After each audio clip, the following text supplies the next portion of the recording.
नमस्कार दोस्तों, मंजित मैथमेटिक में आपका स्वागत है। आज हम फिर से लेकर आपके लिए आए हैं मिनी टेस्ट। दोस्तों, आप किसी भी एग्जाम की तैयारी कर रहे हो, यदि उसमें जीके जीएस के क्वेश्चंस पूछे जाते हैं तो ये मिनी टेस्ट आपके लिए बहुत ही उपयोगी होंगे, इसलिए आप हमारे डेली मिनी टेस्ट को सोल्व कीजिए। दोस्तों, 50 क्वेश्चंस के डेली मिनी टेस्ट आपको दिए जाएंगे। इस टेस्ट में आपका कितना स्कोर आता है, आप इन्हें सोल्व करके हमें जरूर अवगत कराएं। कमेंट करके अपना स्कोर जरूर बताएं। तो चलिए शुरू किया जाए। आज के टेस्ट का पहला प्रश्न, निम्न उद्योगपतियों में से कौन से व्यक्ति लंबे समय तक AICC all India Congress committee के खजांची रहे और 1930 में जेल भी गए? इसका आंसर होगा ऑप्शन बी, जमनालाल बजाज। किस वायसराय की हत्या अंडमान निकोबार द्वीप समूह में जब वे भ्रमण पर थे एक दंडित अपराधी द्वारा की गई थी? इसका आंसर होगा ऑप्शन सी, लॉर्ड मेयो। इन्हीं के कार्यकाल में जो है भारत में प्रथम जनगणना हुई थी 1872 ईस्वी में। मद्रास में स्वदेशी आंदोलन का नेतृत्व किसने किया था? इसका आंसर होगा ऑप्शन सी, चिदम्बरम पिल्लई ने। निम्न में से कौन इलाहाबाद में 1857 के संग्राम का नेता था? इसका आंसर होगा ऑप्शन डी, मौलवी लियाकत अली। और इलाहाबाद में नेतृत्व विद्रोह का जो है दमन जनरल नील ने किया। ब्रिटिश से लड़ते हुए रानी लक्ष्मीबाई का देहांत कहां पर हुआ था? इसका आंसर होगा ऑप्शन बी, कालपी में। उसमें अंग्रेज सेनानायक जनरल ह्यूरोस थे। लक्ष्मीबाई की मृत्यु पर उनका कमेंट था कि इतने विद्रोहियों के बीच एकमात्र मर्द है जो यहां सो रही है। ऋग्वैदिक देवता इंद्र के विषय में निम्नलिखित में से कौन सी बात सही नहीं है? इसका आंसर होगा ऑप्शन डी, वह ऋत का धारक था।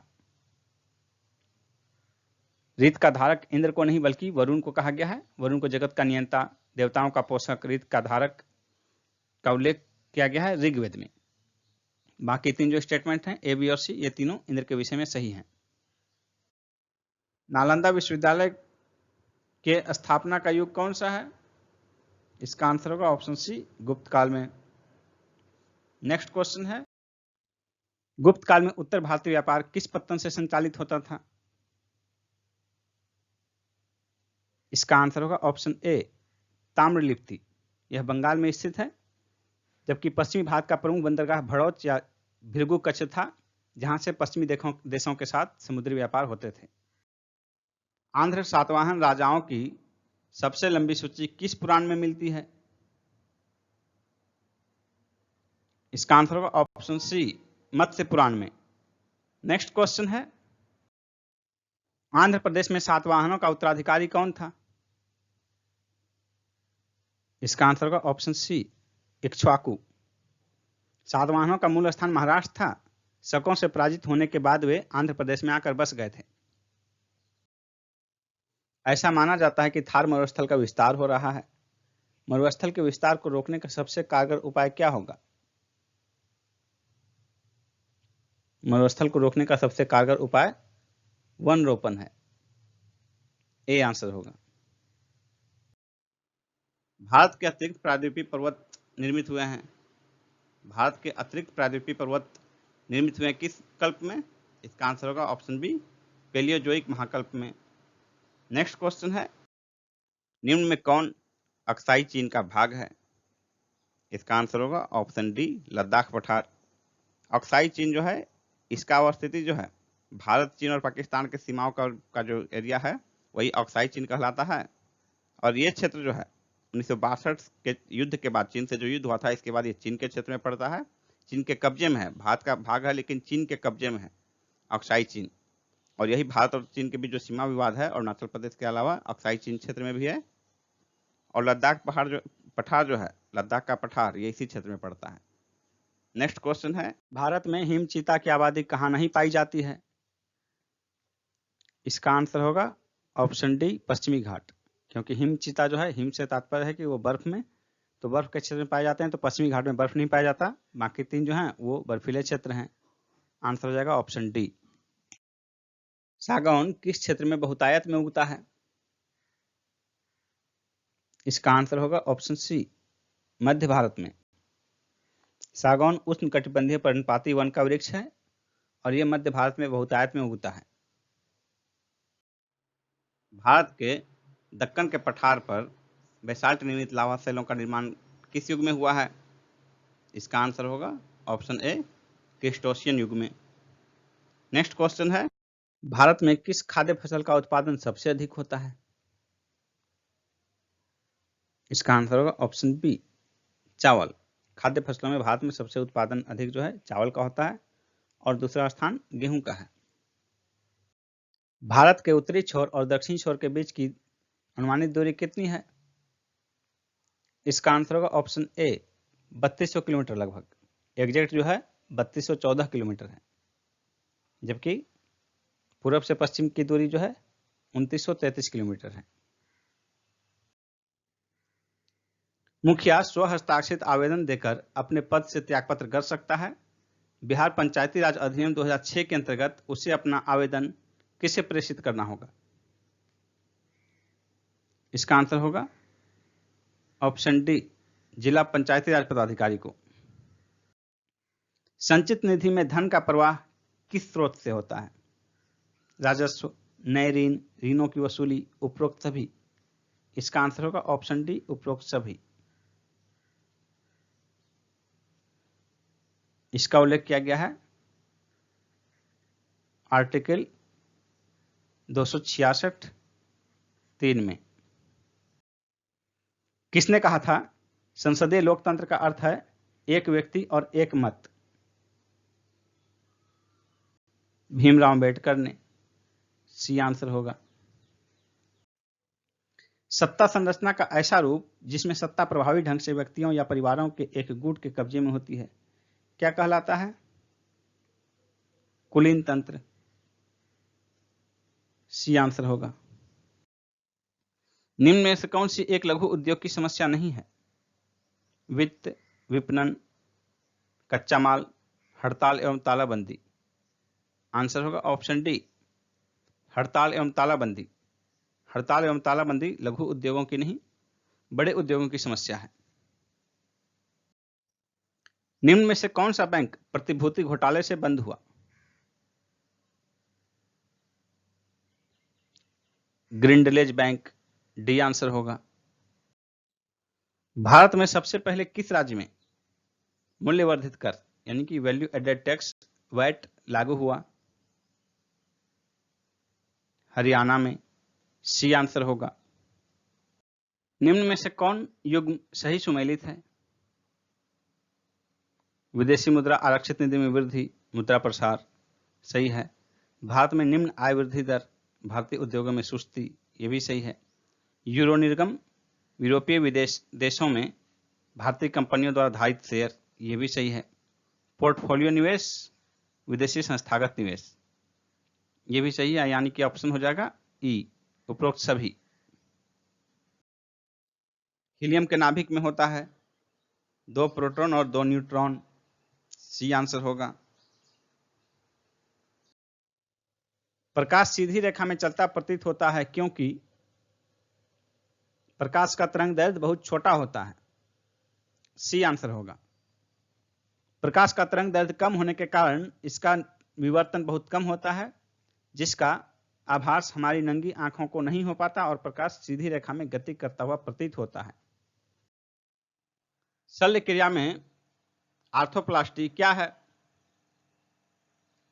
आर्थोप्लास्टी क्या है शल्य चिकित्सा में? इसका आंसर होगा ऑप्शन सी, कूल्हे के जोड़ का प्रतिस्थापन। नेक्स्ट क्वेश्चन है, वायुमंडल में जिस ओजोन छिद्र का पता लगाया गया है वह कहां स्थित है? इसका आंसर होगा ऑप्शन बी, अंटार्कटिका के ऊपर। निम्नलिखित जीवों में से कौन सा एक कीट नहीं है? तितली, तिलचट्टा, मच्छर, मकड़ी। इसका आंसर होगा ऑप्शन डी, मकड़ी। तितली, तिलचट्टा और मच्छर कीट प्रजाति के अंतर्गत आते हैं, जबकि मकड़ी जो है ये आर्थ्रोपोडा प्रजाति के अंतर्गत आता है। विद्युत शक्ति को उच्च विभव पर क्यों उत्पन्न किया जाता है? इसका आंसर होगा ऑप्शन बी, संचरण के दौरान ऊर्जा की क्षति को न्यूनतम करने के लिए। हवाई जहाज का आविष्कार किसने किया? राइट ब्रदर्स ने। डी आंसर होगा। पनडुब्बी के अंदर से समुद्र की सतह या भूमि के दृश्य देखने के लिए किस यंत्र का प्रयोग किया जाता है? इसका आंसर होगा ऑप्शन ए, पेरिस्कोप। सुरंग निर्माण कार्य के लिए कौन सा रेल इंजन पसंद किया जाता है? इसका आंसर होगा option C, storage battery rail engine. इसमें सुरंग निर्माण के लिए इस बात का ध्यान में रखा जाता है कि वहां सुरंग खुदाई में जो है मीथेन गैस उत्सर्जित हो सकता है, जो कि ज्वलनशील है। इसको ध्यान में रखते हुए इंजन का विकास किया गया है। 1 अगस्त 2020 को किस स्वतंत्रता सेनानी की 100वीं पुण्यतिथि मनाई गई? बाल गंगाधर तिलक की। बी आंसर होगा बाल गंगाधर तिलक। तिलक की मृत्यु 1 अगस्त 1920 को हुई थी। किस राज्य के 3 रेलवे स्टेशनों पर भारतीय रेलवे द्वारा स्वचालित लाइटिंग सिस्टम लगाया गया है? इसका आंसर होगा मध्य प्रदेश। B option, Madhya Pradesh. नई राष्ट्रीय शिक्षा नीति के तहत स्कूलों में पढ़ाई जाने वाली विदेशी भाषाओं की सूची से किस भाषा को हटा दिया गया है? इसका आंसर होगा मंदारिन। डी ऑप्शन, मंदारिन यानी कि चीनी भाषा। इसे हटा दिया गया है, अब इसकी पढ़ाई भारत में नहीं होगी।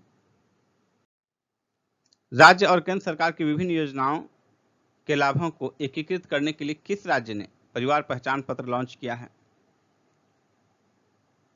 हरियाणा ने। D answer, Haryana. हाल ही में किस बैंक ने स्वचालित वॉइस असिस्टेंट AXAA लॉन्च किया है? इसका आंसर क्या होगा? SBI, Axis bank, HDFC bank, IDBI bank. क्या होगा आंसर इसका? इसका आंसर होगा option B, Axis bank. B option होगा आंसर। किस राज्य ने देश की सबसे बड़ी फिल्म सिटी स्थापित करने की घोषणा की है?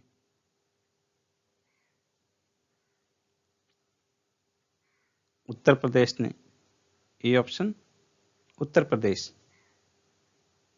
उत्तर प्रदेश के नोएडा में स्थापित किया जाएगा। एसर इंडिया के ब्रांड एम्बेसडर कौन है?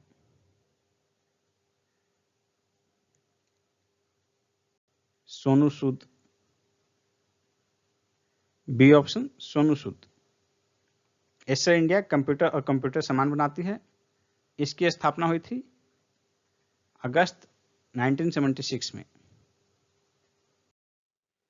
किस राज्य में रक्षा विश्वविद्यालय की स्थापना हेतु संसद में विधेयक पारित किया गया है? इसका आंसर होगा गुजरात। गुजरात में राष्ट्रीय रक्षा विश्वविद्यालय की स्थापना हेतु संसद में विधेयक पारित किया गया है। और यह विश्वविद्यालय कहाँ स्थापित होगा? गुजरात के राजधानी गांधीनगर में। सितंबर 2020 के अंतिम सप्ताह में कृषि बिलों के खिलाफ रेल रोको आंदोलन किस राज्य में चला?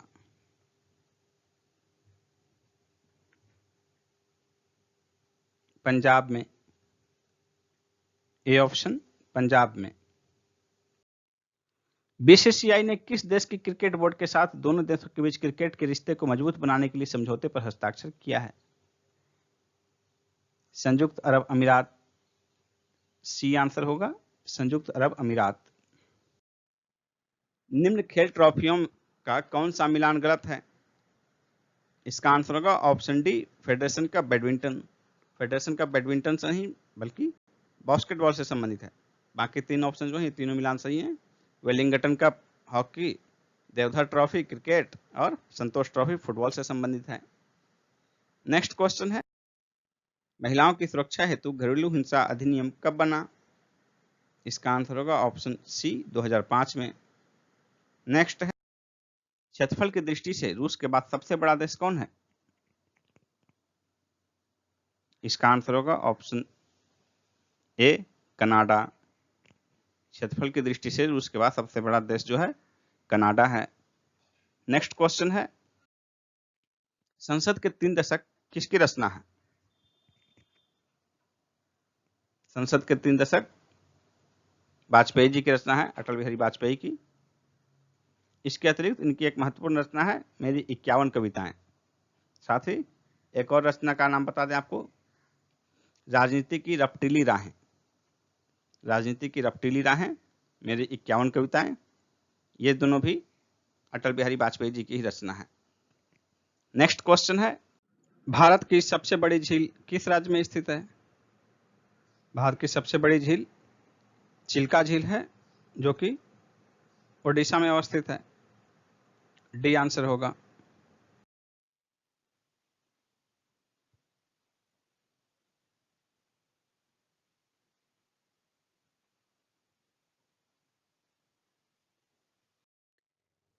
दोस्तों, यदि आप बीपीएससी की तैयारी कर रहे हैं या करना चाह रहे हैं तो अनअकैडमी पर बीपीएससी के बैच चल रहे हैं और आगे भी बैच शुरू होने वाले हैं।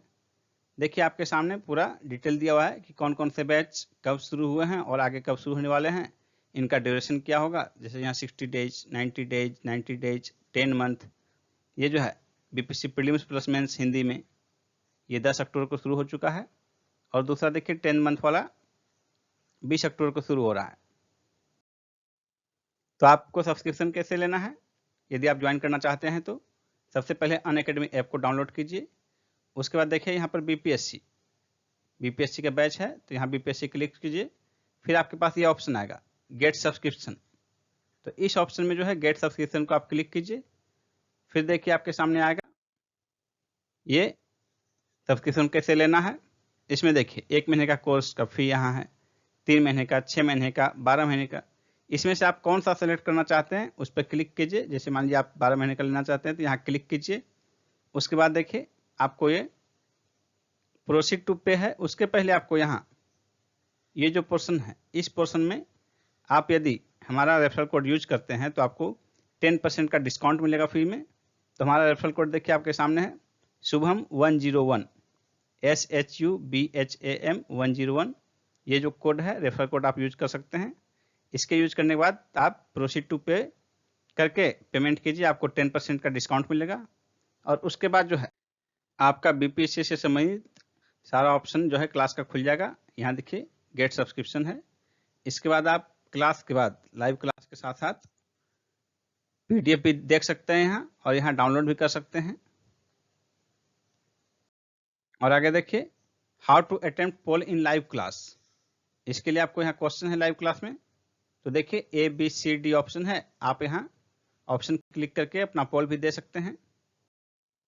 अब देखिए डाउट क्लियर कैसे करना है आपको। तो ये देखिए आपके सामने है डाउट क्लियरिंग सेशन। इसको क्लिक करके आप इस प्रक्रिया में आगे जा सकते हैं।